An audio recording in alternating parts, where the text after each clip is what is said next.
سلام، در خدمت همه عزیزانم هستم با ویدیو 14 از ادامه ترجمه تحت لفظی The Gifts of Imperfection.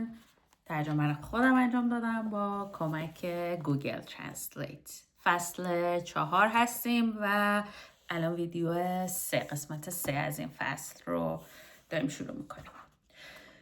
تاباوری در برابر شرم 101. تاباوری در برابر شرم 1 یعنی درس اول. در اینجا 3 نکته اولیه که باید درباره شرم بدانید را آوردم.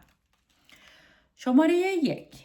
همه ما آن را داریم. شرم جهانی است و یکی از ابتدایی ترین احساسات انسانی است که ما تجربه می کنیم. تنها افرادی که شرم را تجربه نمی کنند فاقد ظرفیت همدلی و ارتباط انسانی هستند. در واقع تنها افرادی که شرم را تجربه نمی کنند فاقد ظرفیت همدلی و ارتباط انسانی هستند. 2. همه ما از صحبت کردن در مورد شرم می ترسیم. شماره 3. هرچه کمتر در مورد شرم صحبت کنیم کنترل بیشتری بر زندگی ما پیدا می کند. شرم اساساً ترس از دوست داشتنی نبودن است. این نقطه مقابل پذیرفتن داستان زندگی خود و احساس ارزشمندی است. در واقع تعریفی که من در تحقیقاتم از شرم ارائه دادم این است. شرم احساس یا تجربه بسیار دردناکی است که در آن باور داریم نقص داریم و بنابراین لیاقت عشق و تعلق را نداریم. شرم با متقاعد کردن ما به اینکه پذیرفتن داستانهایمان باعث می شود مردم ما را دست کم بگیرند مانع از ارزشمندی ما می شود. شرم تماماً درباره ترس است.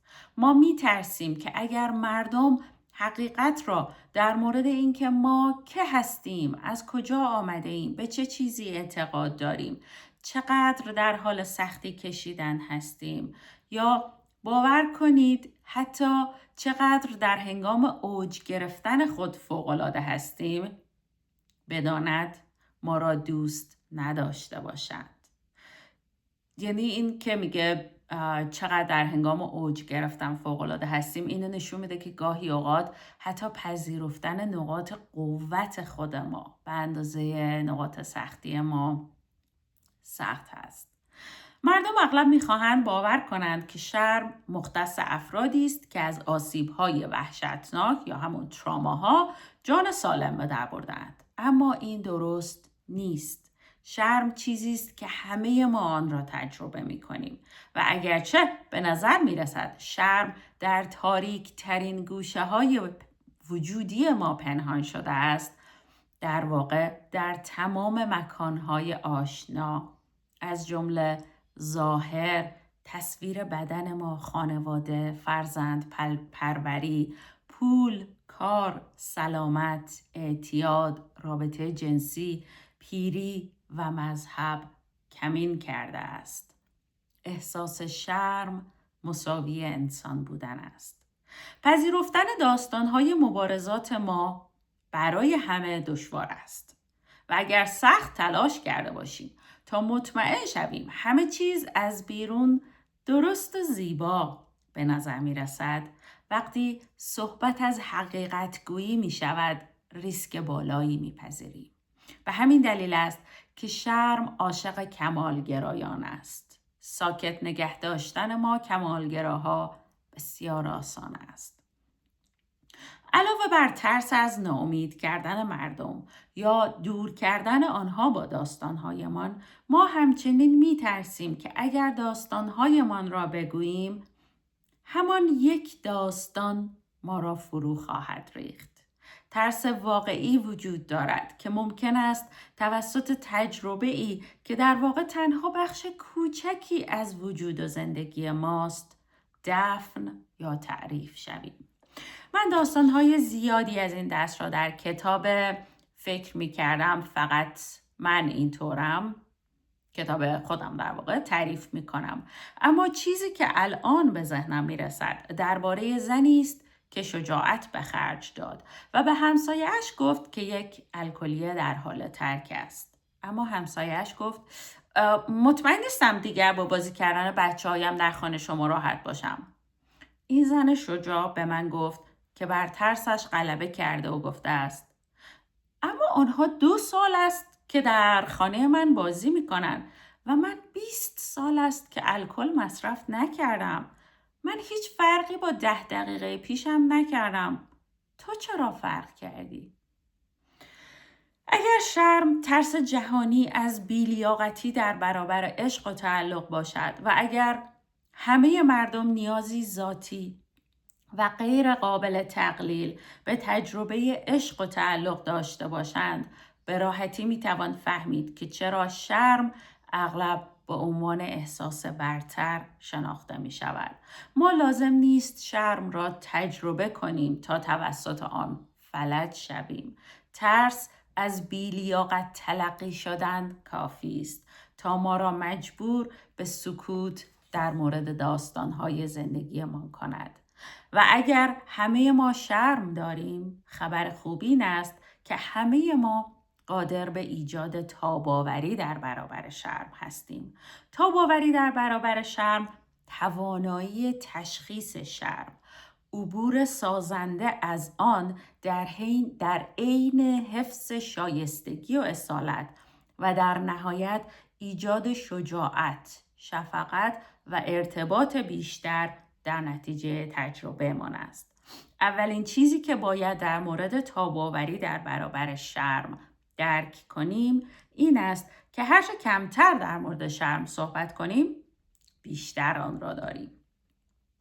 شرم برای اینکه در زندگی ما از کنترل خارج شود به 3 چیز نیاز دارد: پنهانکاری، سکوت و قضاوت. وقتی چیزی شرم‌آور اتفاق می‌افتد و ما آن را پنهان نگه می‌داریم، درون ما جا خوش می‌کند و رشد می‌کند. ما را می‌بلعد. ما باید تجربه خود را به اشتراک بگذاریم. شرم بین افراد اتفاق می‌افتد و بین افراد التیام می‌گیرد. اگر بتوانیم کسی را پیدا کنیم که لیاقت شنیدن داستان ما را به دست آورده باشد، باید آن را بگوییم. یعنی به این معنی که داستان زندگیمون رو به هر کسی نباید بگیم. اون شخص باید حق و لیاقت این رو به دست آورده باشه که ما زندگیمون، داستانمون و شرممون رو باهاش به اشتراک بگذاریم. شرم وقتی گفته می شود قدرت خود را از دست می دهد. به این ترتیب باید داستان خود را پرورش دهیم تا از شرم رها شویم و برای پرورش داستان خود باید تاب‌آوری خود در برابر شرم را افزایش دهیم. پس از 10 دهه تحقیق دریافتم که مردان و زنانی که سطح بالایی از تاب‌آوری شرم دارند این 4 عنصر را به اشتراک می‌گذارند. 1. آنها شرم را درک می‌کنند و تشخیص می‌دهند که چه پیام‌ها و انتظاراتی باعث به وجود آمدن شرم درون آنها می‌شود. 2. آنها با بررسی واقعیت پیام‌ها و انتظاراتی که شرم به ما تحمیل می کند، یعنی اون پیام اینه که ناکامل بودن به معنای ناکافی بودن هست، این را با عامدانه با آگاهی تمرین می کند. 3. با افرادی که به آنها اعتماد دارند ارتباط برقرار می کنند و داستانهای خود را به اشتراک می گذارند. 4. آنها از شرم صحبت می کنند. از کلمه شرم استفاده می کنند. در مورد احساسات درونیشان حرف می زند و آنچه را که نیاز دارند را درخواست می کنند. وقتی به مردان و زنان مطالعه هایم که در مورد قدرت دگرگون کننده داستان صحبت کردند، یعنی افرادی که داستانهای خود را دارند و به اشتراک می‌گذارند، فکر می‌کنم متوجه می‌شوم که آنها همچنین افرادی هستند که تاب‌آوری در برابر شرم را تمرین کردند.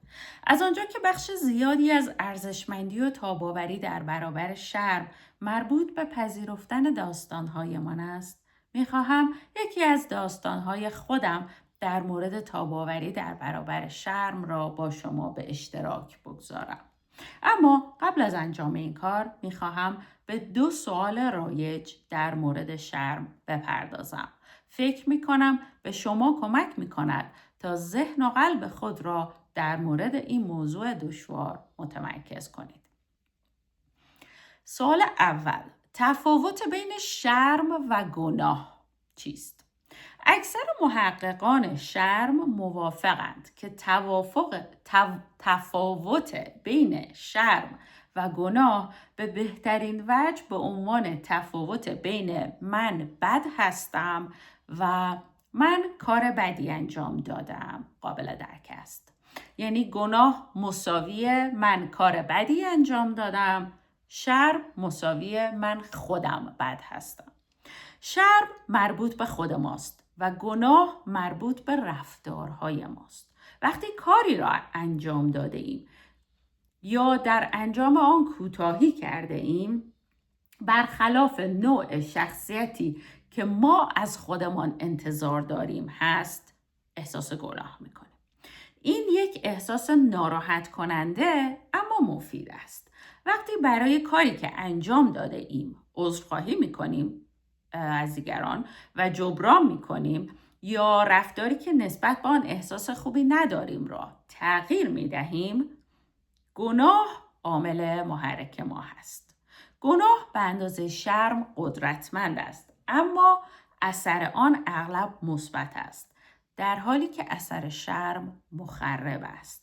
وقتی میبینیم که افراد عذرخواهی میکنند، جبران میکنند یا رفتارهای منفی را با رفتارهای مثبت جایگزین میکنند، گناه محرک آنهاست نه شرم.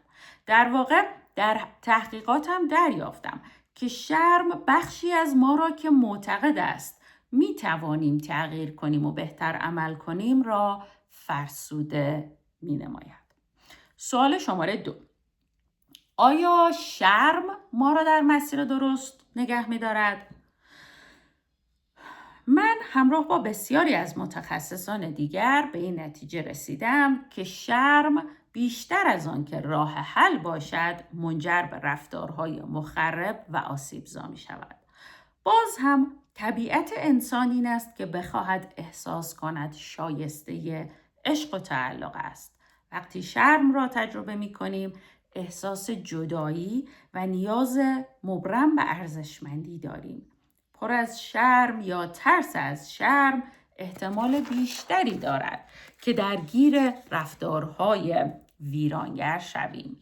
به دیگران حمله کنیم، آنها را شرمنده کنیم. در واقع شرمسار بودن ارتباط نزدیکی با خشونت، پرخاشگری، افسردگی، اعتیاد، اختلالات خوردن، قلدری، آزار دیگران و غیره دارد.